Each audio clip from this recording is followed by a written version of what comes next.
네, 시청자 여러분 안녕하십니까. 출발 증시와이드 진행을 맡은 임동서입니다. 9월 13일 목요일 순서를 시작을 하겠습니다. 좀 비가 부슬부슬 내리고 있습니다. 아직까지도 출근길에 계시는 분들 계실 텐데요. 특히나 이제 운전하실 때 각별히 안전운전에 유의하시기 바랍니다. 자, 저희 프로그램 지상파 DMB 채널 유언으로도 함께 하실 수 있는데요. 특히 운전 중에는 절대 보시지 마시기 바랍니다.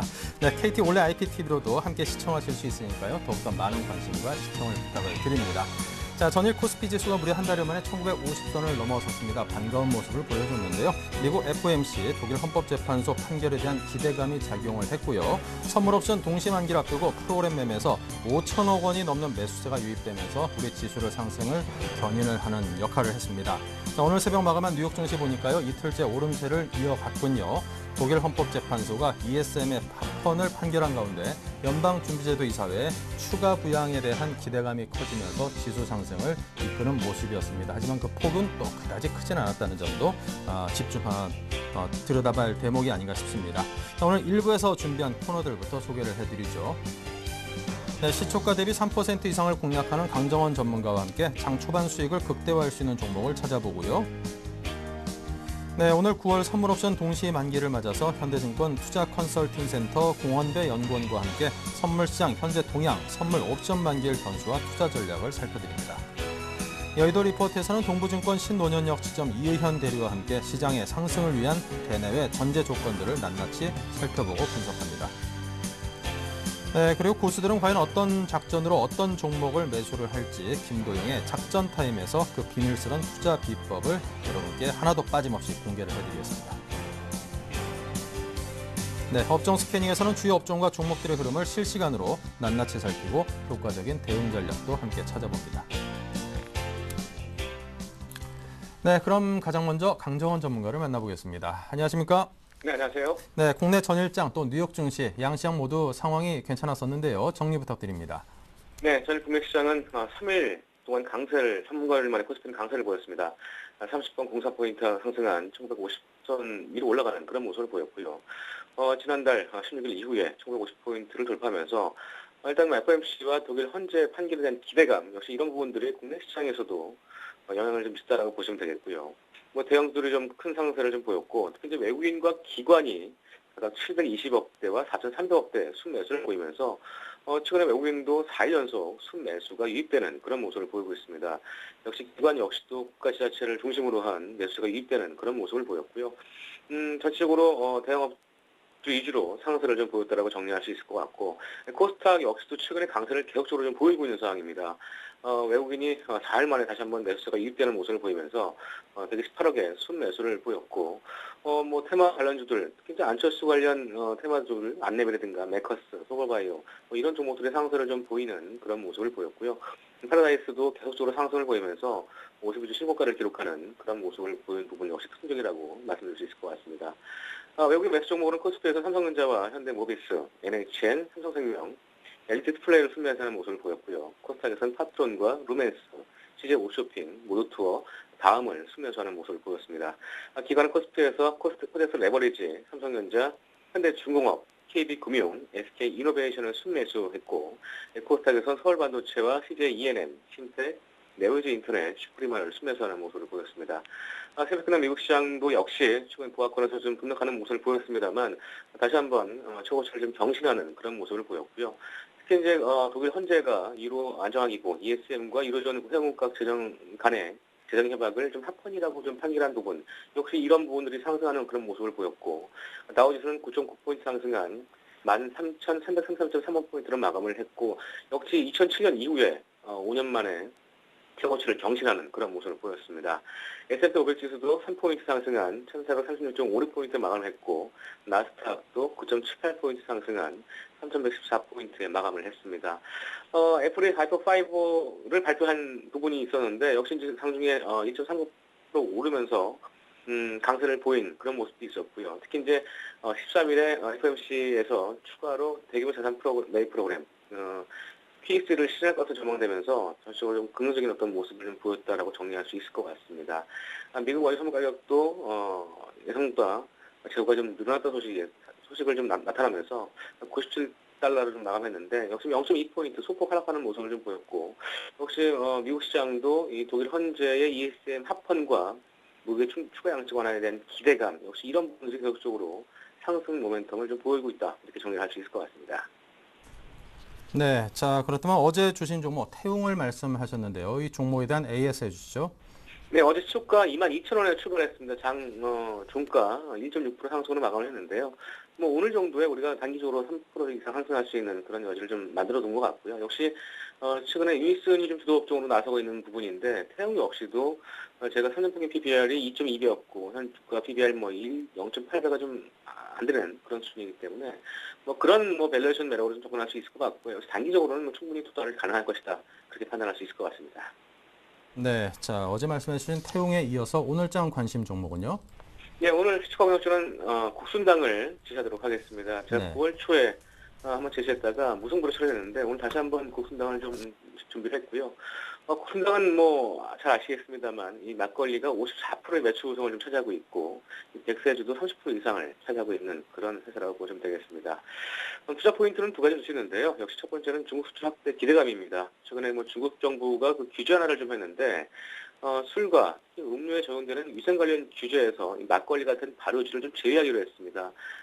그런 부분들이 중국이 그동안에 이 세균이 포함된 술과 음료 등 이런 수입 규제를 했습니다만 막걸리에 대해서 위생 규정을 적용하지 않으면서 일단 6개월간의 유예 기간 거쳐서 일단 시행을 할 것으로 좀 전망을 하고 있는 상황이고 역시 그런 부분들이 최근에 국순당에 대한 그 중국의 수출 부분 이제 캔 막걸리만 수출하는데 앞으로 이제 생막걸리가 직수출이 가능하면서 실적 동력으로 좀 이어질 것으로 전망되고 있는 부분이고요.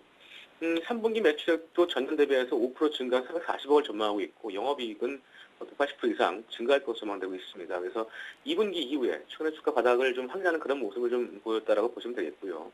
기관도 최근에 9월 3일 이후에 누적적으로 14만재 순매수가 유입되고 있는 모습입니다. 그동안에 매도세 일관에서 매수로 전환된 부분, 역시 이런 부분들도 투자 포인트로 제시하도록 하겠습니다.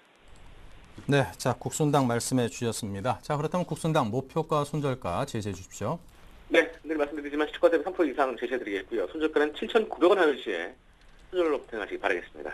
네, 자 목표가 시초가 대비 3%, 손절가는 7,900원을 제시를 해주셨습니다. 자 지금까지 강정원 전문가와 함께했습니다. 감사합니다. 네, 고맙습니다. 네, 계속해서 동시효과 상황 살펴보겠습니다. 네, 어제 이어서 오늘도 좋은 모습 보여주고 있습니다. 거래소가 5포인트가 조금 넘게 상승을 하면서 1955선입니다. 코스닥은 2포인트가 상승을 해서 519선인데요. 상승은 했습니다만 아직까지도 시장의 불확실성 또 오늘 그 주요 이벤트들에 대해서 어떤 결론이 나올지 모른다라는 그런 관망 심리가 조금은 배어있는 듯한 그런 느낌이 듭니다. 자, 삼성전자가 0.77% 상승했고요. 현대차, 포스코, 기아차, 그리고 삼성생명, 현대중공업 등등 1%에 조금 못 미치는 소폭의 상승세를 보여주고 있습니다. 현대모비스만이 0.5%, 신한지주가 0.83% 하락을 했고요. 같은 업종 내에서도 종목 간의 등락이 엇갈리는 그런 혼조세 양상이 보여지고 있습니다.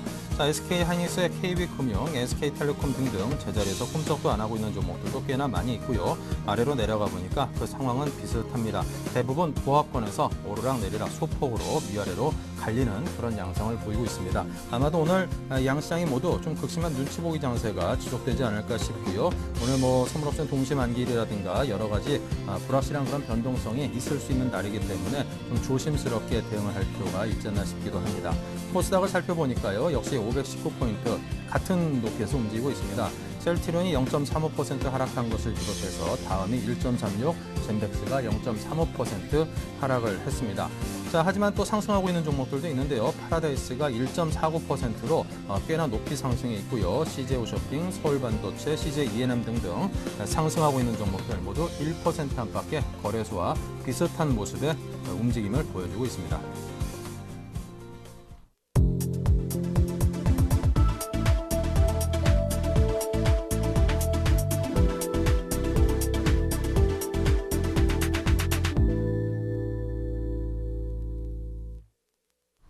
네, 양시장 이제 막 개장을 했습니다. 거래소는 소폭 하락으로 출발을 했네요. 2포인트가 빠지면서 1947, 그리고 코스닥은 2포인트가 오르면서 519포인트로 시작을 했습니다. 자, 오늘 텐스탁의 김선윤 대표, 헤레네스 파트너스의 하창본 팀장을 모시고 이야기 듣겠습니다. 어서 오십시오. 안녕하십니까. 네, 먼저 김선윤 대표께서 거래소 출발 상황부터 정리해 볼까요? 일단은 뭐 시작 상황이 그렇게 좋지는 않습니다. 일단은 뭐 독일 훈풍과 미국 훈풍까지 이어지고 있는데 일단 독일에서는 합법 결정이 났죠. 근데 이제 Q3에 대한 기대감 자체가 좀 조금씩 줄어들고 있는 이 마당이기 때문에 아무래도 주가 자체 흐름 자체가 오늘 크게 재미는 없는 것으로 좀 판단이 되고 있습니다. 자, 일단 삼성전자 같은 경우가 지금 0.23% 내에서 움직임을 지금 반복해주고 있는데 일단 어느 정도 이 120만 원 아래에서 저점 부근을 확인한 이후에 다시 한번 오늘 130만 원을 돌파하는지 여부를 좀 보셔야 될 것으로 판단이 되고 있습니다. 일단은 오늘 이제 아이폰 5가 새벽에 발표가 됐기 때문에 좀 그 기대치 때문에 하락폭을 좀 이어갈 것으로 보여지고 있지만서도 크게 아이폰 5가 기대했던 것만큼의 좋은 모습을 좀 보여주지 않았기 때문에 일단은 삼성전자에 대해서는 삼성 측에 대해서는 일단 긍정적인 입장 보시고서 대응하시면 좋을 것이라 판단이 되고 있고요. 자, 자동차를 빼놓을 수가 없죠. 현대차 같은 경우도 다시 한번 주가가 지금 23만 6천 0.21% 정도 상승해주고 있는 모습. 최근 들어서 계속 주가를 좋지 않았습니다. 자, 하지만 이제 어느 정도 경기 부양에 대한 기대감이 다시 한번 보여지고 있는 모습. 특히 또 자동차를 좀 싸게 팔아주기 때문에 3분기나 4분기에 대한 매출을 한번 기대해 볼 필요가 있잖아요. 특히 4분기에 대한 매출을 좀 많이 생각해 보시고 투자하셔도 괜찮을 것으로 보입니다. 굉장히 싸기 때문에 현대기아차 같은 경우는 한번 눈여겨보실 필요가 있지 않나 저 판단이 됩니다.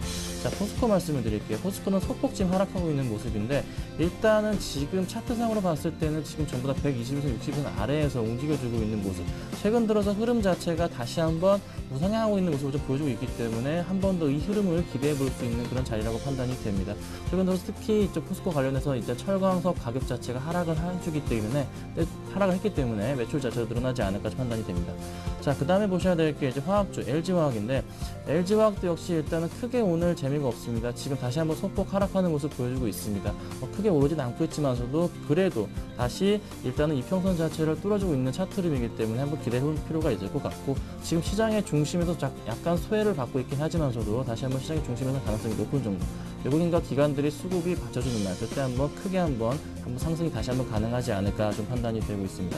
자, 은행 종목 중에 신한주주 빼놓을 수가 없죠. 자, Q3 기대감 때문에 이쪽 이제 은행 관련주들이 다시 한번 좀 상승을 해주지 않을까라는 기대감이 있는데 일단은 Q3 자체가 확실히 되지는 않을 것이라 좀 보여집니다. 그래서 일단 그 기대감을 조금은 접으시고 일단 그 상태에서 만약에 Q3가 이루어진다면 추가적인 상승이 2,000포인트까지 가능하겠지만은 Q3가 만약에 결정이 안 된다 또다시 그냥 긍정적인 발언으로 미뤄질 경우에는 주가 자체가 코스피 흐름 자체가 다시 한번 1880선이나 70선까지도 한번 테스트를 거칠 가능성이 굉장히 높기 때문에 그 점을 확인하시고 그 이후에 한번 은행주는 접근하시면 될 것으로 좀 판단이 됩니다.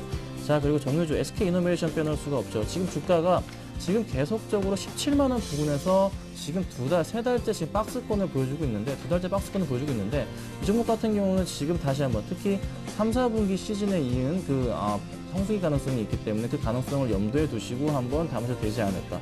그리고 SK 하이닉스 같은 경우 마지막으로 말씀을 드리자면은 주가 굉장히 많이 빠졌습니다. 하지만 이제 아이폰 5에 대한 그 수의 기대감과 수행성 때문에 아무래도 아이폰 5가 추가적으로 어느 정도 판매량이 증가한다면 SK 하이닉스도 조금 이제 주가 반등이 나오지 않을까 판단이 됩니다. 그래서 그 점을 확인하시고 좀 대응하셨으면 좋겠습니다. 네, 자 계속해서 코스닥 출발 상황은 하창봉 팀장께서 살펴봅니다. 네, 오늘 코스닥은 오늘도 역시나 코스피 대비해서 조금 상대적 강세를 보이고 있습니다. 1.44포인트 상승한 518.96포인트를 보여주고 있고요. 전체적으로 코스닥은 최근에 상대적 강세, 오늘이 또 선물편 동시 만기이기 때문에 프로그램 영향권을 밖에 있는 코스닥이 조금 더 강세가 보일 수 있지 않을까 보겠습니다.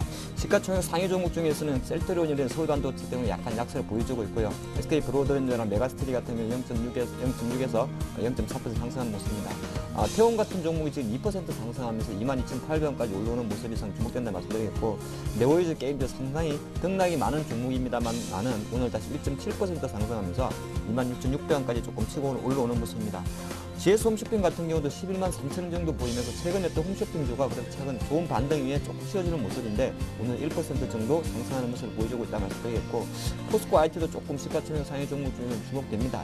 7,160원 2.14% 상승하는데 포스코 IC 같은 경우는 이제 포스코 그룹의 대표적인 SI 업체죠. 근데 이제 정부에서 계속적으로 경제 민주화 관련해서 대기업 규제에 관련하다 보니까 대표적인 대기업 SI 업체들이 좀 저평가를 받았는데 최근에 약간 바닥권에서 반등하는 모습을 보여준다는 거 코스코 IT 좀 주목된다는 말씀드리겠고요. 뭐 파라다이스 같은 경우는 최근에 계속적인 강세를 보였죠. 오늘 같은 경우도 어제 약간은 뭐 장중한 때 17,500원까지 가다 밀리긴 했습니다만 오늘 다시 16,950원까지 150원 상승하는 모습을 말씀드리겠습니다. 아이폰 5가 공개됐기 때문에 아이폰 5 관련주 잠깐만 살펴보면 대표적인 애플 PC 업체 인터플렉스 같은 경우가 1.62% 상승하면서 69,000원에 들어오는 모습입니다.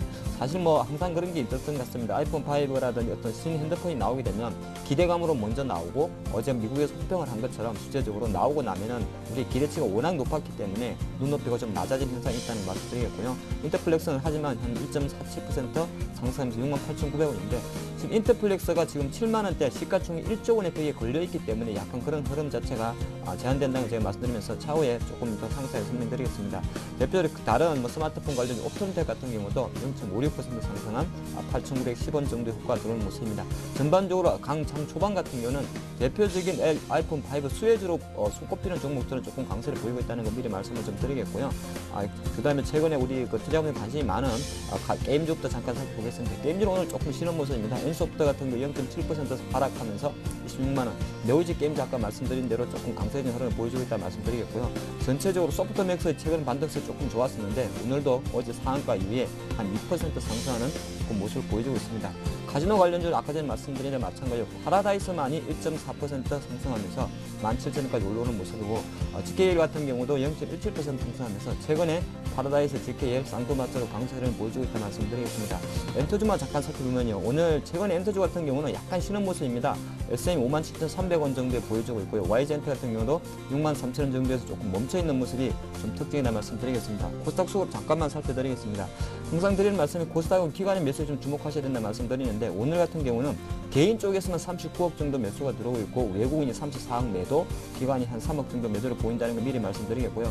전반적으로 최근에 코스닥이 워낙 강세를 보였다는 점, 그리고 또 하나가 실제 코스닥 시장에서 기관들의 매매가 어저께는 들어왔습니다면 조금 보수적이라는 걸 생각하시면서 지금 현재 실제로 코스닥 장세에 대해서 시가총액 상위 종목들이 조금 뒤집고 있다는 거 미리 말씀드리면서 좀 체크하셔야 될 것 같습니다. 네, 자 계속해서 국내 외환시장과 채권시장 살펴보죠. 한현증권의 전소영 연구원입니다. 안녕하십니까? 네, 안녕하세요. 네, 먼저 외환시장 어떻습니까? 네, 오늘 달러 환율 전일 대비 30전 상승한 1,126원 70전을 거래 출발하고 있습니다. 독일에서 ESM에 대해서 합헌 판결을 내렸습니다. 이런 요소들로 유로화는 1.29달러 위로 상승을 했는데요. 아쉽게도 1.3달러를 상향 돌파하지는 못했습니다. 그렇지만 유로화가 강세를 보이면서 전반적으로 위험자산의 심리가 개선이 됐다라고 볼 수가 있겠습니다. 하지만 오늘 같은 경우는 우리나라 환율이 아무래도 10시경에 발표가 될 금통위의 기준금리 결정을 앞두고 보합권을 나타내고 있는 그런 모습입니다. 일단은 금리를 동결할 경우에는 일시적으로 달러원 환율이 안도랠리에 의해서 1120원대 중반 흐름이 지속될 가능성이 높아 보입니다. 하지만 그럼에도 불구하고 내일 새벽에 발표될 FOMC가 있기 때문에 대기 모드는 지속될 것으로 보이고요. 전반적으로는 좀 포지션을 구축하는 것보다는 시장 참여자들이 관망하면서 실수급만 주로 충당하는 정도 수준의 거래량이 나타날 가능성이 높다라고 보고 있습니다. 네, 계속해서 채권시장의 흐름도 함께 정리해 주십시오. 네, 오늘 국채 선물은 전일 대비 사틱 하락한 106.11의 거래가 출발하면서 금통에 대한 경계심을 가격에 반영하고 있는 모습입니다. 아무래도 이번 달에 금통위 같은 경우는 특히나 기준금리 결정을 앞두고 동결이냐 인하냐에 대해서 시장의 의견이 좀 분분하기 때문에 상당히 시장 참여자들이 촉각을 곤두세우고 있을 뿐만 아니라 좀 긴장하고 있는 모습들이 보이고 있습니다. 따라서 기준금리 결정에 따라서 변동성이 확대될 가능성이 있기 때문에 일단은 변동성 확대에 좀 주의하시는 모습이 필요해 보입니다. 또한 이 밖에도 김중수 총재의 코멘트도 좀 신중하게 해석할 필요가 있습니다. 물론 김중수 총재가 중립적인 코멘트를 하기로 유명하지만 그럼에도 불구하고 그 내면에 있는 행간을 해석하는 것에 시장이 좀 많이 주목할 것으로 보이고요. 하지만 전반적으로는 통화 완화 정책이 이어지고 있는 만큼 이번 달에 금리가 동결된다 하더라도 다음 달에 금리 인하 가능성이 높기 때문에 이런 부분들 고려하시면서 오늘 같은 경우는 변동성 확대에 주의하시고 그 다음에는 포지션 구축에 조금씩 들어가도 괜찮을 것 같습니다. 네, 알겠습니다. 한양증권의 전소영 연구원과 함께 외환과 채권 시장 정리를 해봤습니다. 감사합니다. 네, 감사합니다. 네, 그리고 오늘은 9월 선물옵션 동시 만기일입니다. 오늘을 맞아서 선물 시장의 흐름을 살펴보고 투자 전략 세우기 위해서 현대증권 투자 컨설팅센터 공원배 연구원을 전화 연결합니다. 안녕하세요. 네, 안녕하세요. 예. 네, 현재 선물 시장의 동향이 어떠한지 또 오늘 선물옵션 만기일 전망까지 함께해 주십시오. 예, 일단 외국인의 대규모 프로그램 매수세로 순차익 잔고가 3.6조 원까지 증가한 상황이라 시장은 여전히 프로그램 매매 영향력이 절대적인 상황이라고 볼 수가 있습니다. 근본 동시만기 최대 경계 요인은 3.1조 원가량 유입된 외국인의 차익 물량 청산 여부와 어제 유입된 그 국가의 3,400억 가량이 최대 부담 요인이라고 이렇게 작용하고 있습니다. 그리고 이 두 가지 주체들의 차익 청산 여부를 결정지을 요소는 90일 스프레드 수준과 베이시스의 향방에 따라 결정될 것 같습니다. 그래서 이 두 가지 상황을 말씀드리겠습니다. 일단 스프레드 전망입니다. 일단 외국인은 현재 매도 롤오버가 필요한 상황입니다. 현재 시장 스프레드 가격은 1.6포인트 전후로 형성되고 있어 표면적으로는 이론가 대비 저평가 수준이지만 당사가 선정한 그 외국인의 자금 조달 비용과 국내 조달 비용을 다시 계산했을 경우에는 국내 기관 입장에서는 저평가, 외국인 입장에서는 고평가입니다. 따라서 국내 기관의 경우는 기존 매수 차익 잔고의 청산이, 그리고 외국인의 경우는 매도 롤오버가 유리한 상황이 되고 있습니다. 또한 다른 만기와 틀리게 8월 한 달 동안 강한 차익 매수세가 들어갔기 때문에 근본 동시만기는 다른 동시만기 때와 비교하여 외국인의 매도 롤오버 수당이 증가할 수밖에 없어서 스프레드 가격 하락을 예상하고 있습니다. 또한 베이시스는 지금 하락 추세를 보이고 있는데요. 일단 외국인은 유입된 차익 물량 대부분을 롤오버 시도할 것이라고 판단하고 있습니다. 그 이유는 첫 번째, 스프레드가 여전히 고평가 상황이고요. 두 번째는 연말 배당 차익을 노린 플러스 알파 추구를 하는 그런 외국인의 경향을 보았을 때 매도 롤오버가 유력하다고 판단하고 있습니다. 하지만 유입된 물량이 워낙 많기 때문에 전 물량을 롤오버하는 것은 무리가 있다고 판단이 되고요. 한 10%에서 20%가량 정도가 금일 청산될 것이라 예상되고 있습니다. 그 이유는 외국인은 현재 롤오버를 하지 않아도 만기 청산 수익을 충분히 확보하고 있는 상황이라 그 외국인의 소량 차익 물량 출회에도 지수 충격 가능성이 야기되고 있어서 굉장히 조심스러운 만기가 될 것이라고 생각하고 있습니다. 그래서 결론은 제한적 매도 우위 전망이고요. 외국인의 롤오버 포기 물량은 일부 출회 가능성이 굉장히 높다고 보고 있습니다. 또한 전일 유입된 국가의 차익 물량 역시 출회가 예상되면서 어떤 지수의 부담을 가중하고 있다고 생각하고 있습니다. 네, 자 종합적으로 얘기를 들어보면 결론은 오늘 외국인들의 매물이 좀 출회될 가능성이 있고 지수가 좀 부정적인 영향을 받을 가능성이 충분히 있으니만큼 그에 따른 조심스러운 대비가 필요하다. 이런 식으로 정리를 해볼 수 있을 것 같습니다. 자, 지금까지 현대증권 투자 컨설팅센터 공원배 연구원의 말씀이었습니다. 감사합니다. 예, 감사합니다. 네, 예. 자 계속해서 여의도 리포트 김보람 아나운서입니다. 네, 안녕하세요. 여의도 리포트 김보람입니다. 독일 현지에서 ESM 합헌 결정을 내렸고 FOMC 결과를 기다리는 상황에서 오늘은 동시만기 금통이라는 변수도 있습니다.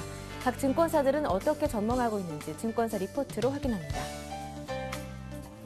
먼저 한국투자증권입니다. 독일 공짜 구제금융은 없다. ESM 합헌 판결의 조건을 분석해봅니다. 하나대투증권에서는 이번엔 중국이 기준금리를 인하할지 살펴보고요. 신한금융투자는 글로벌 변수 체크포인트를 제시합니다. 동양증권에서는 상승 추세 형성을 위해 어떤 조건이 필요한지 살펴보고요. 마지막으로 동부증권에서는 시장의 추세 전환 가능할 것인지 이 점에 대해 점검합니다. 이 가운데 한국투자증권부터 자세하게 살펴보겠습니다. 독일 헌법재판소가 ESM 집행정지 가처분 신청을 기각했습니다.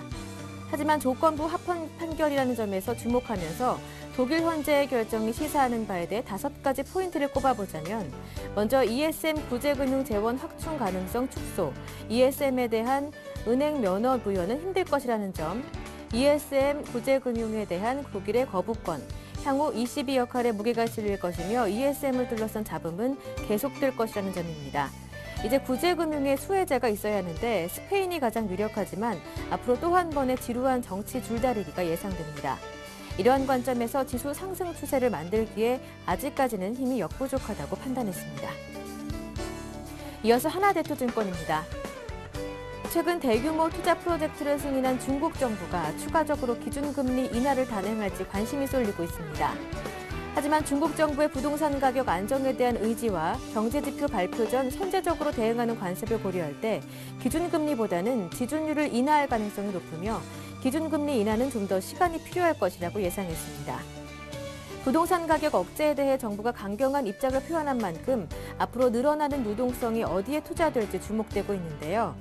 이와 관련해 국내 증시 전략을 살펴보면 단기적으로는 인프라 설비 투자 업종의 수혜가 예상되며 장기적으로는 리밸런싱 관련 헬스케어, 음식료 관련주에 관심을 둘 것을 제안했습니다.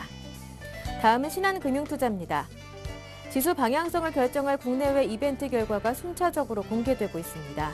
우선 오늘 예정된 금융통화위원회에서 2.75%로 기준금리가 0.25%포인트 인하될 가능성에 무게를 뒀는데요. 또 하나 변수는 유럽입니다. 독일 헌법재판소에서 ESM 합헌 결정으로 22의 시간 벌기 정책이 현실화 가능성이 높아졌습니다. 하지만 당장 주가에 미치는 영향력은 제한적일 것이며 정책 공조로 이어졌을 때 위력이 확대될 것이라고 진단했습니다. 세 번째 변수는 아이폰5로 신제품의 혁신성 여부가 중요하며 마지막으로 FOMC의 추가 부양책에 대한 기대와 관련해 지수에 선반영된 기대치가 크지 않다는 점에서 실망에 따른 하락보다는 정책 현실화에 따른 기대 상승폭이 더욱 크다고 판단했습니다. 계속해서 동양증권입니다. 코스피가 9월 초 61선의 지지력을 확인한 후 반등한 점은 매우 긍정적입니다. 하지만 1960선 저항으로 상승 추세 형성에 시간이 조금 필요한데요. 60주, 20주 이평선 등의 구조를 볼 때 약 3주 후에 이를 이평선의 하락세가 진정될 전망으로 그 후에 추세 상승을 기대할 수 있다고 봤습니다. 따라서 60일 이평선을 이탈하지 않는 한 추세 상승 가능성에 대비해 조정 시 매수 관점을 유지한다고 밝혔습니다. 마지막 동부증권 리포트 내용은 신논현역 지점 이의현 대리 통해 자세하게 들어보겠습니다. 안녕하세요. 네, 안녕하세요. 리포트 내용 전해주시죠. 네, 일단 최근 급반등세를 보인 시장이 이게 과연 추세 전환인가 아니면 단기 반등이고 다시 박스권으로 내려가느냐 이런 부분이 포커스가 맞춰지는데요. 일단 그런 부분은 항상 그래왔듯이 미국, 중국, 유럽 이렇게 세 가지 주체를 보면서 상황을 보면서 판단을 해봐야 될 것 같습니다. 일단 미국의 경우 이제 QE3 기대감이 이제 내일 앞으로 이제 결정되는 것으로 다가왔는데요. 일단 최근 일주일 사이 지표들은 고용지표는 물론이고 고용지표에 항상 8.1에서 8.3% 정도 실업률을 유지하는 선에서 좋아지지도 않고 나빠지지도 않고 그런 상황이었고 최근에 좋았던 소비자 지표마저 좋은 모습이 아니어서 반대급부로 이제 시장의 기대가 높아졌는데요. 이건 제가 항상 매주 말씀드렸듯이 보수적으로 대응하셔야 될 겁니다. 일단 QE3라는 게 마지막 카드다 보니 최근에 이제 유럽이랑 중국에서 이렇게 경기 부양을 할 수 있는 이 분위기가 마련이 되었기 때문에 시장이 이렇게 전반적인 글로벌 금융시장이 분위기가 나쁘지 않아 일단 11월 대선 이후에 다음 정권을 위한 마지막 카드로 아낄 것으로 보이고요. 물론 전향적으로 이렇게 실행을 할 수도 있겠지만 일단 이게 마지막 카드이고 최근에 이제 항상 몇 달 전부터 나오는 게 12월 재정절벽 하고 있는데 일단 전반적으로 이제 사용할 수 있는 카드는 이게 마지막이기 때문에 오늘 새벽에 전향적으로 결정하는 것을 기대하고 공격적으로 매수하시기에는 좀 무리가 있어 보입니다. 리스키해 보이고 또 하나는 만기를 맞아서 이제 물량 출회 가능성인데요. 일단 결론적으로는 한 4, 5천억 정도 수준에서 매도가 이루어질 것으로 보여서 시장의 충격은 크지 않을 것 같은데 일단 매수 차익 잔고가 한 10조 원 전후 정도 되고요. 이 중에 외국인 차익 잔고가 한 3조 정도 되는데 일단 스프레드 가격이 그렇게 1포인트 이상 이렇게 하락하지 않고 수준까지 하락하지 않고 이 정도 수준을 유지하고 있다면 대부분 차익 잔고가 롤오버 될 것으로 보이고요. 저번 달에 이제 한 1조 원 가까이 지자체 물량도 청산이 된 상태라 수급 부담도 낮은 상태라고 생각이 됩니다. 이제 유럽 문제가 있는데 최근에 이제 급등한 가장 실질적인 이유는 유럽에서 들려오는 드라기발 호재인데요. 일단 이 부분에 대해서는 실질적인 해결책은 아니라는 것을 대부분 아시고 계실 거예요. 일단 거기에 대한 문제점을 몇 가지 본다면 만약 일단 단기 무제한 국채 매입의 수혜국이 약속된 전제 조건을 이행하지 못하게 될 경우 시장에 다시 패닉에 빠질 수 있는 개연성이 충분히 존재하고요.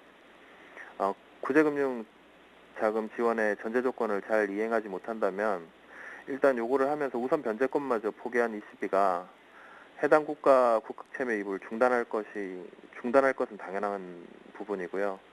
심지어는 매도를 할 수 있는 것도 문제가 됩니다. 그리고 또 하나 최근에 이런 호재들에 묻혀있는 스페인이 직접적인 구제금융을 계속 주저한다면 또 다른 조정거리를 한 연말 안에는 한번 좀 줄 수 있을 것 같고요. 만일에 이제 스페인 문제가 다시 불거진다면 다시금 이탈리아로 공포심이 당연히 전이될 거고 역으로 구제금융을 전격적으로 신청하더라도 이탈리아 역시 신청 압박을 받을 것입니다. 그리고 또 이번 결정으로 구제 프로그램 이행 국가인 포르투갈 및 이제 기존 구제 프로그램 이행 국가인 포르투갈 및 아일랜드에도 국채 매입 규모면이나 구제금융 조건의 차별로 인한 불협화음이 될 수 있는 가능성을 내포하고 있고요. 하지만 일단 이번 결정은 시장에는 전적으로 긍정적이고 앞에서 언급했던 문제들이 부각되지 않고 미국이 전격적으로 QE3를 실시한다면 당분간 묻힐 문제고요. 일단 이번 달에는 그리스 트로이카에서 이제 그리스를 어떻게 판단하느냐. 일단 그리스 국회에서 연정에서는 좋은 방안, 긴축 방안이 통과를 되지 못했는데요. 이런 부분은 그래도 이번 달에 QE3 내일 그 부분이 이제 결정이 난 이후에 또 하나 조정거리가 될 수 있는 부분이 있습니다. 일단은 그리고 중국 관련주를 이제 중국 쪽을 보면요. 일단 중국이 살아날 것이냐, 그리고 얼마 전에 이제 대규모 투자 프로젝트를 승인하였는데요. 일단 추가적으로 이제 기준금리를 인하를 단행할 것인지 이런 부분이 관심이 가는데 일단 중국 정부의 부동산 가격 안정에 대한 의지나 경제지표 발표 전에 선제적으로 대응을 하는 미국이나 유럽과 다르게 선제적으로 대응하는 일단 공산주의 국가다 보니까 관습이 있습니다. 일단 이런 부분을 봤을 때는 얼마 전에 이제 인프라 투자 계획안이 발표가 되었기 때문에 기준금리보다는 지준율 인하 가능성이 높을 것으로 판단됩니다. 그리고 투자 전략은 최근 급반등으로 인해서 쉬어가는 장세를 염두에 두셔야 될 거고요. 1900선 전후에서 이제 분할 매수하시고 1950선에서 분할 매도하시고 추천 업종으로는 증권 업종 여전히 좋게 보고 있고요. IT나 IT 부품주도 나쁘지 않습니다. 그리고 화학주 추천드리겠습니다. 이상입니다. 말씀 잘 들었습니다. 고맙습니다. 네. 네, 지금까지 여의도 리포트였습니다.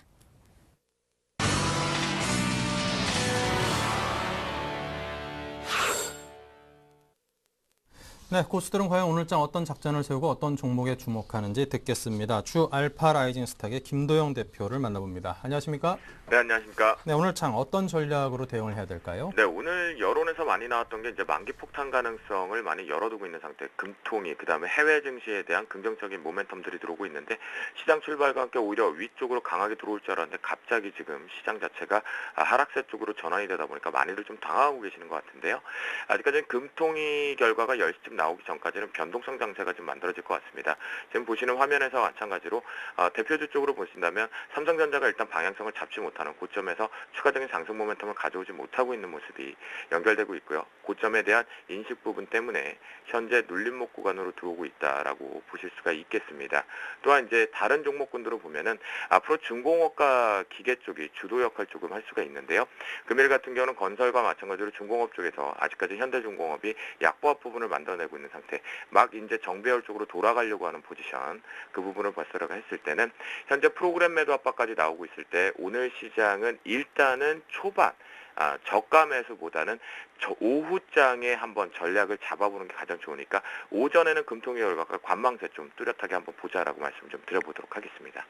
네, 자, 그렇다면 오늘 오후장의 공략주는 어떤 걸 꼽으셨습니까? 예, 오늘 오후장 공략과 함께 지금 집어넣을 수 있는 것이 제가 오늘은 두 가지를 좀 보여드리려고 합니다. 중기적인 포트로 가져갈 수 있는 종목과 오늘 장중매매 트레이닝을 잡을 수 있는 종목을 보여드릴 것 같은데요.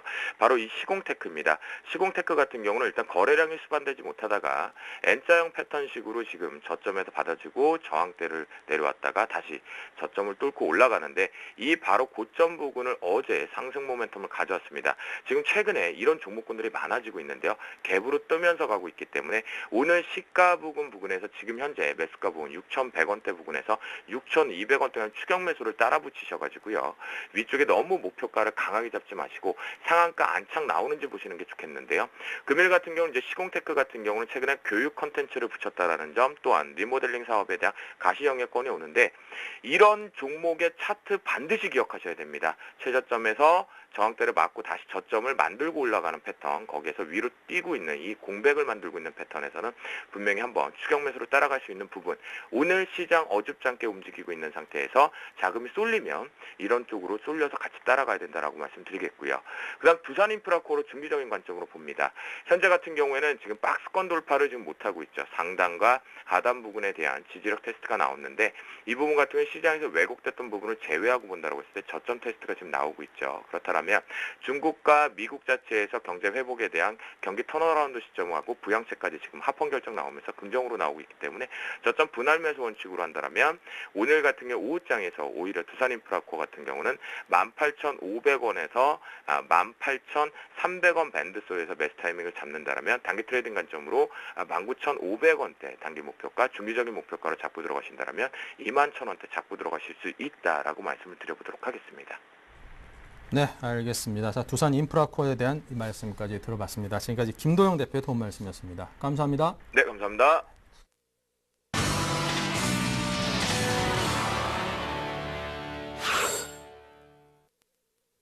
네, 실시간 시황과 업종을 살펴보는 업종 스캐닝 시간입니다. 먼저 김성윤 대표께서 IT, 운수장비, 정유화학 업종을 살펴봅니다. 네, 오늘 일단 아이폰 발표가 됐기 때문에 아이폰 관련주부터 좀 살펴보도록 하겠습니다. 뚜렷하게 좋은 흐름은 보여주고 있지가 않는 흐름인데 그 중에서 일단 인터플렉스 같은 경우는 그나마 조금 오늘 2.8% 올라주면서 그나마 좀 양호한 흐름 보여줍니다. 최근 들어서 주가 흐름 자체가 상당히 많이 빠져주면서 지금 다시 한번 반등의 기회를 노려주고 있는데 일단은 21선이 한번 무너진 이후에 다시 한번 반등을 주는 모습이기 때문에 한 번 더 노려볼 수 있는 그런 자리가 아닌가 좀 판단이 됩니다. 하지만 좀 조심스러운 자리, 한 번 더 추락이 온다면은 한 6만 원, 6만 5천 원 정도까지도 한번 올 수 있는 그런 자리이기 때문에 일단 확인하시고 조심스럽게 분할 매수 차원으로 접근하신다면 나쁘지 않나 판단이 됩니다. 자, 그 다음 봐야 될 게 이제 실리콘옥스도 빼놓을 수가 없죠. 일단은 차트 흐름 자체를 봤을 때는 최근 들어서 인터플렉스나 실리콘옥스나 이라이콤 다 이렇게 다 비슷한 종목들이 있는데 특히 이제 실리콘옥스 같은 경우는 인터플렉스를 많이 따라가는 경향이 있기 때문에 자, 이제 인터플렉스의 차트 흐름과 동일하게 움직여줍니다. 그래서 만약에 인터플렉스 차트 흐름이 좋게 움직일 경우는 실리콘옥스도 같이 움직이는 경향 꼭 확인하시고 좀 투자하시면 좋을 것 같습니다. 자, 그 다음 봐야 될 게 이제 운수 장비 업종이죠.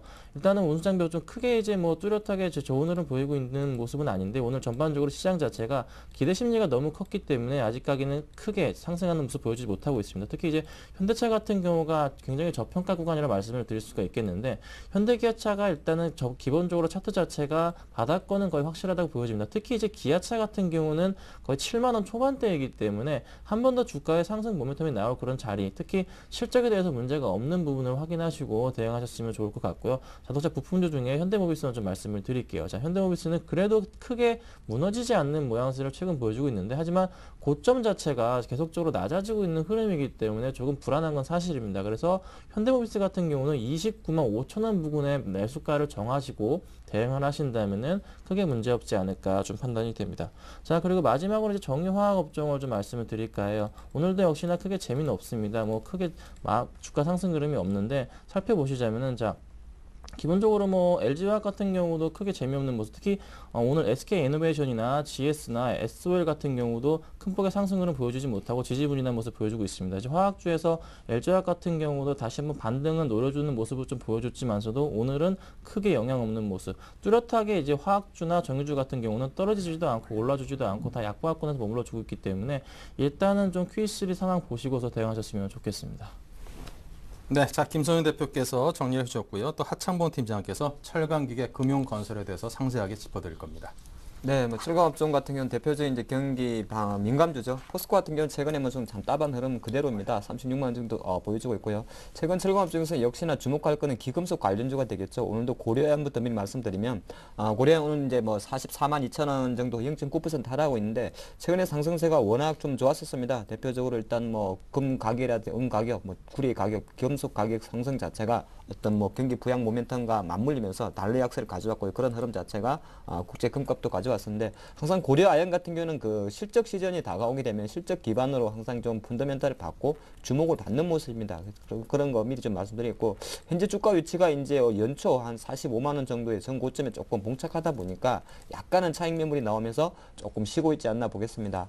또 하나 이제 특징적으로 할 수 있는 게 풍산이 될 것 같습니다. 풍산이 어저께 같은 경우에 상당히 좋은 흐름을 보였었습니다. 어저께만 해도 풍산은 한 뭐 4% 이상 급등을 했었는데 최근에 이제 풍산 같은 경우는 정권사의 보고서가 있었죠. 풍산은 이제 뭐 하는 회사냐면은 우리 탄피도 많이 만듭니다. 그러니까 군사 방산 부문에서 이제 군수 상품이 되겠죠. 방산 부문도 있고요. 왜냐하면 구리 가격과 많이 좀 연동이 되는데 최근에 어떤 뭐 고려여행과 마찬가지로 풍산 구리 가격 어떤 상승 이런 것 자체가 약간은 풍산의 실적에 좀 도움이 됐다. 마찬가지로 전일 같은 경우도 하반기 실적에 대한 부분, 특히나 방산 부문에 대한 어떤 기대감 자체가 사실 올라간다 말씀드리겠습니다. 잠깐만 이 부분 남자분들은 아시죠?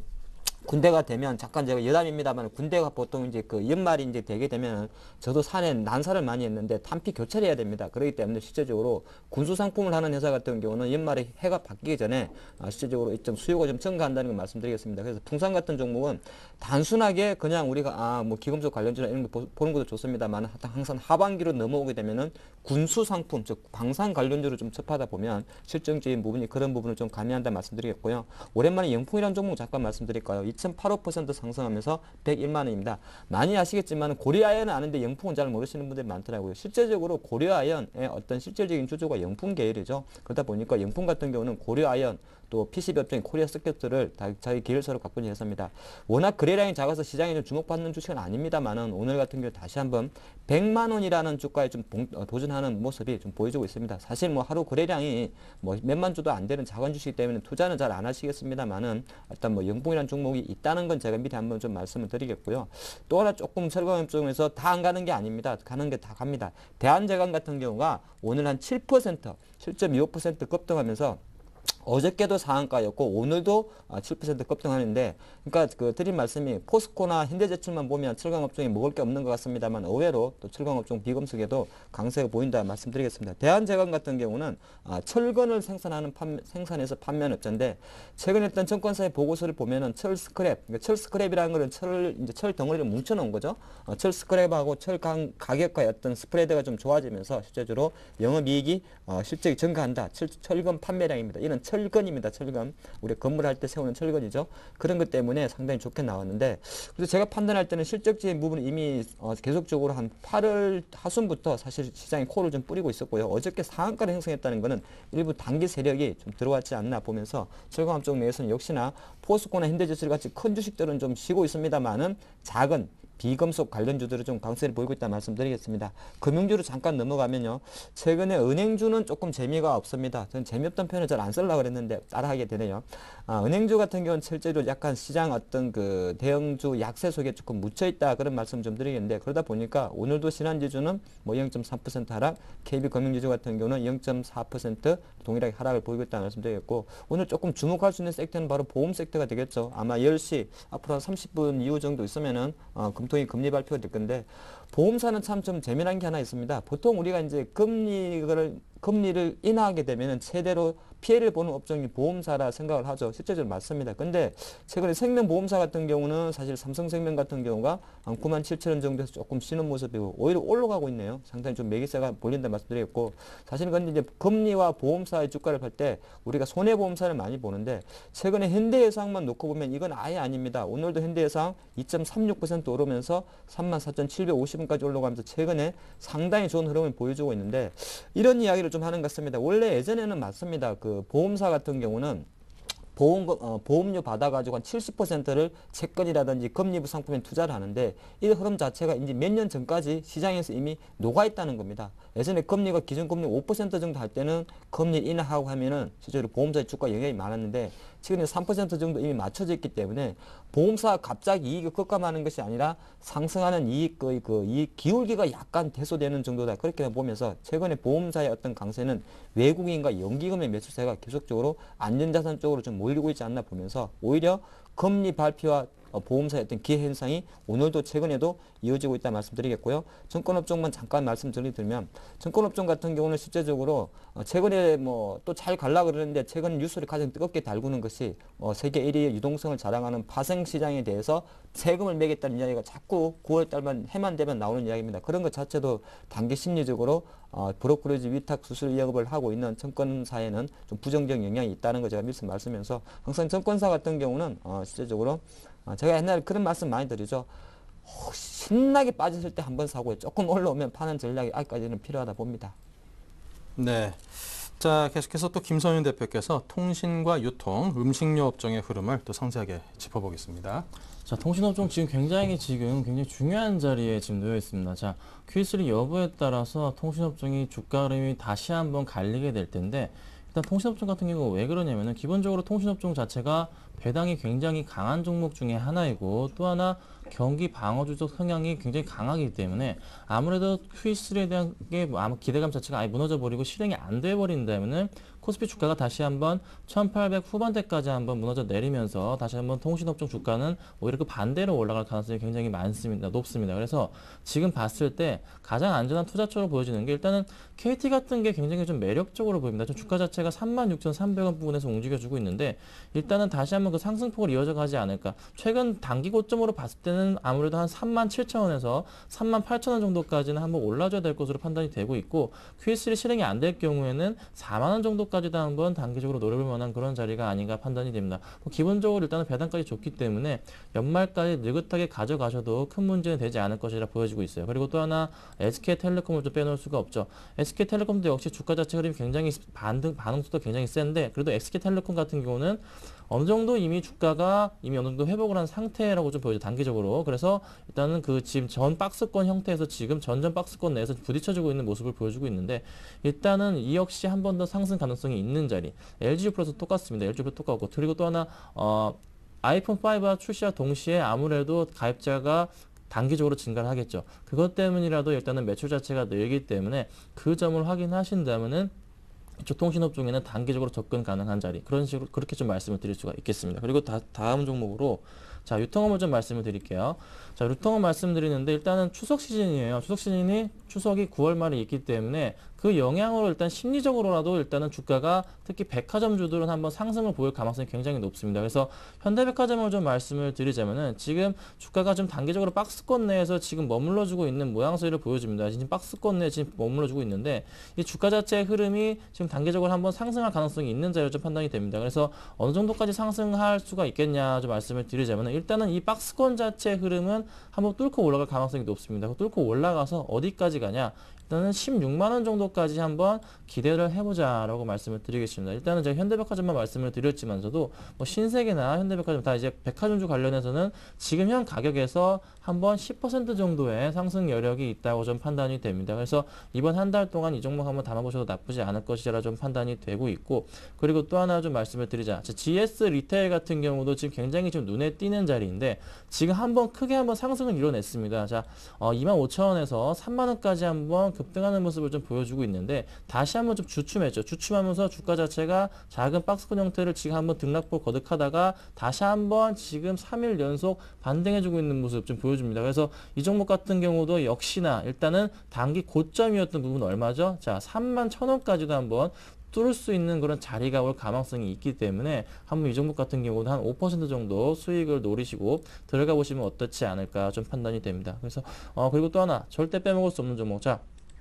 유통업 중에 호텔신라를 빼먹을 수가 없죠. 호텔신라가 유통업이죠. 면세점 때문입니다. 자, 아무래도 그 추석 시즌 맞이해서 다시 한번 놀러 갑니다. 그로 인해서 매출 증가가 이루어질 테고 지금 현재 여행객들, 특히 중국인 여행객들이 급격하게 늘어나고 있는 모습. 자, 중국은 춘절이죠. 우리나라 추석인데 춘절 맞이해서 여행객들이 엄청나게 많이 늘어날 겁니다. 그와 관련해서 호텔신라를 비롯해서 아무래도 이쪽 카지노 관련주들도 굉장히 좀 좋을 것으로 판단이 되고 있는데 일단 호텔신라부터 말씀을 드리자면은 호텔신라 주가 자체가 일단은 계속적으로 우상향하는 모습을 보여주다가 57,000원까지 3천원까지 갔었는데 지금 다시 한번 빠져주면서 주가가 다시 한번 제자리를 찾아가고 있는 모습을 보여주고 있습니다. 지금 54,700원인데 다시 전에 고점이었던 부분 57,000원까지도 한번 충분하게 노려볼 수가 있는 그런 자리입니다. 바로 춘절 때문이죠. 그래서 4분기 매출, 특히 3, 4분기 매출은 굉장히 좋을 것으로 판단이 됩니다. 특히 3분기 매출이 좀 기대해볼 만하기 때문에 호텔신라 같은 경우도 지금 좀 접근하시기에 좀 무서운 가격이라고 판단이 될 수도 있겠지만서도 걱정하지 마시고 한번 담아보면 되지 않을까 좀 판단이 됩니다. 그래서 이제 유통업 이 정도로 제가 마치고, 자, 다음으로 이제 음식료 업종을 빼놓을 수가 없겠어요. 음식료 업종도 마찬가지죠. 최근 들어서 가장 눈에 띄는 그런 흐름 중에 하나가 바로 대상 차트입니다. 대상 같은 경우가 단기간에 14,000원까지 떨어지는 이후에 주가 자체 흐름이 얼마까지 갔죠? 지금 23,000원까지, 23,300원까지 지금 올라 있는 상태예요. 2만원을 뚫어버렸는데, 지금 대상 같은 경우는 청정원 만드는 회사죠. 아무래도 추석에 대한 그 기대감과 또 하나, 지금 아무래도 그 매출 자체가 굉장히 많이 늘어나고 있는 상태입니다. 그리고 원재료값 하락과, 그리고 또 하나 지금 된장이나 쌈장 이런 가격들을 지금 올려주고 있어요. 지금 매출을 올려주고 있기 때문에 매출도 3분기랑 4분기에 기대해볼 만한 모습, 그로 인해서 지금 단기간 지금 급등하는 모습을 보여주고 있는데, 이 종목은 조금은 제가 볼 때는 조심스럽게 다시 한번 좀 보셔야 될 것 같아요. 이 종목은 목표가를 한 21,000원 정도만 보시고 대응하셔야 될 것으로 판단이 돼요. 지금 주가 자체 흐름이 너무 단기간, 최근 한 일주일 동안 흐름 자체가 너무 급등하는 모습을 좀 보여주기 때문에 이 종목 같은 경우는 조금 조심스럽게 대응을 하셔야 될 것으로 판단이 되고 있고, 자, 오리온을 좀 빼먹을 수가 없을 것 같아요. 자, 오리온을 말씀을 드릴게요. 오리온 같은 경우 마지막으로 좀 말씀을 드리고자 하는데, 오리온 같은 경우는 일단 주가 자체가 100만원까지 찍으려는 모습 보이다가도 주가가 지금 올라가지는 못하고 계속 위에를 먹고 떨어지고 있습니다. 자, 바로 중국에서 중국 기대감과 러시아 그 판매 호조 때문에 기대감이 있었는데, 다시 한번 중국에서 아무래도 그 판매량이 그렇게 좀 많지 않았던 것 같아요. 그래서 매출 자체가 일단은 긍정적이긴 하지만서도 조금 기대해 볼 만한 자리. 하지만 주가 자체의 흐름, 차트상의 흐름 자체로는 조금 상승해 줄 수 있는 그런 단기간의 자리이기 때문에 한 단기로 한 5%, 95,000원 정도까지만 노리고 한번 들어가신다면은 한번 양호한 수익 나지 않을까 좀 판단이 됩니다. 네, 자, 계속해서 테마주 흐름은 하창봉 팀장이십니다. 네, 역시 테마는 정치 테마주부터 보겠습니다. 사실 뭐 테마주 보면 최근에 있던 그 정치 테마주였던 대선 테마주 흐름은 문재인 쪽으로 많이 가고 있죠. 그러다 보니까 문재인 관련주부터 다시 한번 살펴보면요. 역시나 오늘도 최근 좋은 흐름을 보여주고 있습니다. 우리들 제약 같은 경우가 12.44% 오르면서 3,470원까지 사실 지금 그 민주통합당 경선 과정에서 거의 뭐 압승을 하고 있는데, 그런 만큼이나 뭐 대표적인 문재인 관련주 우리들 제약 같은 경우도 3일 연속 상승 흐름을 보여주고 있다는 말씀드리겠습니다. 근데 저는 그 늘 드리는 말씀이 이 대선 관련주에 대해서는 두 가지 전략을 좀 못 드릴 것 같아요. 하여튼 그 기술적 트레이딩에 좀 국한하셔야 된다 말씀드리겠고요. 우리들 제약이 잘 가다 보니까 우리들 생명이 어차피 같이 가는 종목입니다. 그렇게 말씀드리겠고, 조광페이트 같은 경우도 상한가에 안착하는 모습이다 말씀드리겠습니다. 워낙 지금 대선 어떤 테마주의 가장 큰 화두는 문재인 관련주에 몰려있다 말씀드리겠고, 그러다 보니까 어저께 이제 뭐 손학규 관련주도 약간 반등세를 보였었는데, 오늘 같은 경우도 국부 디자인 같은 관련주들이 조금 상승을 보이고 있다 말씀드리겠습니다. 잠깐 안철수 캠프로 넘어가면요, 조금 쉬는 모습입니다. 최근에 했던 뭐 화두 같은 경우는 아까 제가 계속 드린 말씀이 민주통합당 경선에 좀 포커스를 맞추다 보니까 오늘 같은 경우도 대표적인 뭐 안랩, 사실 근데 최근에는 그 안철수 관련주 중에서 안랩의 주가 영향을 솔직히 좀 대장주는 맞긴 맞는데 주가 핸들링은 상당히 좀 이상하다는 걸 좀 느끼시죠. 최근에 보면은 안철수 관련 현재 저녁에는 써니전자를 많이 보는데, 써니전자 같은 경우 실제적으로 3.4% 정도 하락하면서 다시 한번 8,000원까지 조금 밀리는 모습이다 말씀드리겠습니다. 그래서 뭐 대선 뭐 아마 그 예전에 그런 이야기 있었죠. 사실 8월 달에 이제 안철수 관련주들 잘 갈 때 추석 전후에서 한 9월 중순, 그러니까 제가 생각할 때는 타이밍적으로 이번 주 아니면 다음 주 정도에 안철수 교수가 어떤 그 자기 의사를 표시할 것이다, 그런 이야기 많이 뿌려서 그것이 이제 8월 달에 급등을 했었는데, 실제로 최근에 말을 좀 이제 허리다 보니까 약간은 그 어떤 단기 자금, 정치 테마주에 들어왔던 단기 자금들이 아까 말씀드린 대로 이 문재인 관련주로 많이 몰려있다, 좀 그런 말씀드리면서, 일단은 뭐 문재인 관련주가 지금 대세다 이렇게 말씀드립니다. 사실 여기서 따라 사야 되냐 말아야 될 때는 저도 자신 없습니다. 그거는 우리 투자원님께서 잘 판단하셔야 될 것 같다 말씀드리겠고요. 여행주 아까 우리 김 대표님 잠깐 말씀하신 조금만 더 부과하면 자유투어만 말씀드리겠습니다. 어제 자유투어가 상한가 가고 난리가 났습니다. 오늘도 11% 급등이죠. 사실 이제 왜 그랬냐면은 유상증자를 했는데 2천만 주 정도 했죠. 이제 실권주 경쟁률이 345대. 아니, 정자를 했는데 실권주에 대해서 345일 정도 돈이 몰렸다는 건 그만큼 자유투어에 대해서 사람들이 많이 몰렸다는 건데, 자유투어가 좋아서 몰린 게 아니고요. 실제적으로 자유투어는 M&A 대상이었습니다. 실제로 과거 지금 현재 SM 이수만 회장 같은 경우도 한때 원래 오래된 이야기죠. 여행사나 실제적으로 뭐 숙박업을 하겠다. 뭐 그 이수만 회장이 실제적으로 여행사가 돈 벌라 그러는 게 아니고요. 이제 K-팝을 실제 글로벌적으로 키우기 위해서는 당연히 여행사와 숙박업을 갖고 있으면 더 유리하겠죠. 그런 측면에서 했는데 어저께는 또 다시 한번 YG인가요? YG 같은 경우도 실질적으로 그 안 한다 그런 이야기 좀 나오는데 예선 그 YG만 그런 게 아니라 SM 쪽에서도 계속적으로 그런 거 나올 수 있다 말씀드리겠고요. 그러다 보니까 자유투어가 오늘도 좀 강세를 보인다 말씀드리겠고요. 게임주 잠깐 살펴보면 아까 제가 소프트맥스만 말씀드리겠습니다. 소프트맥스는 좀 주목하셔야 될 것 같아요. 왜냐하면 17,650 이렇게 달리는 주식을 제가 주목하라고 이야기하는 데 이유가 있습니다. 왜 올라가는지를 좀 말씀드려야 되는데요. 소프트맥스는 아직은 그 실적이 조금 부진합니다. 기존에 창세기전 같은 모바일 게임이 있었고요. 그 콘솔 게임에는 이제 던전 파이터라는 게 있었는데 최근 상승은 바로 하나입니다. 과거 지금 현재 위메이드가 카카오톡과 손잡고 계속적으로 간다면 지금 소프트맥스는 최근에 10월달 중에 카카오톡의 어떤 상대적 견제 세력이 좀 네이버의 라인과 손잡고 SNG 게임을 런칭한다는 이야기 나오다 보니까 상당히 강한 흐름을 보여주고 있다는 말씀드리겠습니다. 워낙 작은 회사라서 어떻게 움직일지는 좀 지켜봐야겠습니다만은 위메이드와 상대 비교할 필요는 없는데 타이밍적으로 색깔을 잘 입혔다는 겁니다. 실제적으로 위메이드가 카카오톡, 소프트맥스가 라인과 손을 잡는 데 대해서 조금 비중을 둔다 말씀드리겠습니다. 네, 자 계속해서 애널리스트가 말하는 오늘장 출발 전략도 들어봐야죠. 현대증권 투자컨설팅센터 배성영 수석연구원입니다. 안녕하십니까? 네, 안녕하세요. 자, 오늘 관심 업종의 흐름 짚어주시고요. 투자 전략도 함께 말씀해 주십시오. 예, 오늘 관심 업종은 역시 이제 자원 개발주인 대우인터와 LG 상사 등에 대한 관심이 좋을 것으로 보고 있습니다. 역시 이제 최근 셰일가스 등에 대한 관심이 상당히 높아졌고요. 역시 셰일가스를 포함한 자원 개발 분야 쪽으로 정부의 금융 지원 확대가 예정되어 있는 상황입니다. 추가적으로 중국에서 역시 중국 정부의 그런 셰일가스 개발에 외국 기업들의 참여를 허용한다는 방침을 내린 상황이고요. 특히 이제 종목 쪽으로 와서는 일단 대우인터 같은 경우에는 미얀마 가스전의 그런 인연 생산 가스의 그런 포스코 에너지로 직공급이 가능해지면서 실적이 개선될 예정이고요. LG 상사 역시 5만 8광고의 그런 유전 생산 체계에 따라서 9월 이후의 그런 수익성이 개선될 수 있다라는 분석이 계속적으로 나오고 있습니다. 역시 기관 투자자를 중심으로 해서 계속되는 수급 개선 요인도 해당 종목들의 추가 강세를 이끌 수 있을 것으로 보고 있고요. 전반적인 전략에 있어서는 오늘 옵션 만기와 금통일을 예정되어 있는 상황이기 때문에 전체적으로는 시장의 그런 관망 심리가 우세할 것으로 보고 있습니다. 역시 이제 내일 가장 중요한 FOMC에서의 그런 QE3에 대한 판단을 내일 해볼 수가 있는데요. 역시 이제 QE3 시행 여부에 따라서 시장 대응을 달리할 필요가 있겠습니다. 역시 이제 현재 시장에서는 QE3에 대한 기대감이 상당히 좀 고조된 상황인데요. 역시 연준에서 QE3를 시행한다 그러면 ESM의 그런 독일 헌재 통과의 이후에 추가적으로 위험자산 선호가 계속적으로 좀 커질 수 있다라고 볼 수가 있겠고요. 그에 따라서 글로벌 유동성 확대 효과는 계속적으로 좀 진행이 될 것 같습니다. 따라서 QE3가 진행이 된다 그러면 어느 정도의 그런 밸류에이션 정상화 국면이 좀 더 진행될 가능성이 커 보이고요. 우리 시장의 흐름 역시 직전 고점을 돌파하면서 2000선 회복 시도가 이어질 것으로 보고 있습니다. 다만 시장의 예상과는 달리 QE3가 무산될 때에는 단기적으로 다소 주식 비중을 축소할 필요가 있다라고 볼 수가 있겠는데요. 역시 이제 최근 글로벌 경기 모멘텀이 강하지 않은 상황이고요.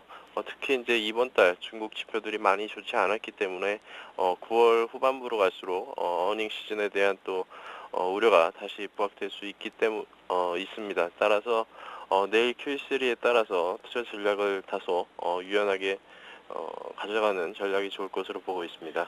네, 알겠습니다. 잘 들었습니다. 지금까지 배성영 수석연구원이었습니다. 감사합니다. 네, 감사합니다. 네, 그리고 김선윤 대표, 하창봉 팀장 두 분께서도 수고하셨고요.